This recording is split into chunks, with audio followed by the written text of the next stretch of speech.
বিশ্ব রাজনীতিতে নতুন তোলপাড়। যুক্তরাষ্ট্র ও ইসরায়েলের বিরুদ্ধে চলমান যুদ্ধে ইরানের পক্ষে অংশ নিতে তুরস্কের প্রেসিডেন্ট রিসেপ তাইয়েপ এরদোয়ান পুরোপুরি প্রস্তুত ছিলেন। হোয়াইট হাউসে সাংবাদিকদের মুখোমুখি হয়ে মার্কিন প্রেসিডেন্ট ডোনাল্ড ট্রাম্প দাবি করেছেন, ইসরায়েলকে পছন্দ না করায় ইরানের পক্ষে সরাসরি যুদ্ধে নামার অন্যতম প্রধান প্রার্থী ছিলেন তুর্কির প্রেসিডেন্ট রিসেপ তাইয়েপ এরদোয়ান।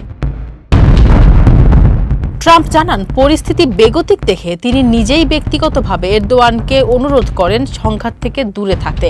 মার্কিন প্রেসিডেন্টের সেই অনুরোধে শেষ পর্যন্ত যুদ্ধ থেকে বিরত থাকতে সম্মত হন তুর্কি প্রেসিডেন্ট। এদিকে আঙ্কারার নিজস্ব যুদ্ধবিমানের জন্য F-35 ফাইটার জেট ও ইঞ্জিন কেনার অনুরোধে ইতিবাচক সাড়া দেওয়ার ইঙ্গিত দিয়েছেন ট্রাম্প। এরদোয়ানের প্রতি সম্মান জানিয়ে আঙ্কারায় অনুষ্ঠেয় আগামী ন্যাটো শীর্ষ সম্মেলনে সশরীরে যোগ দেওয়ার ইচ্ছার কথাও নিশ্চিত করেছেন তিনি। ফারজানা হাসিন, মানবকণ্ঠ।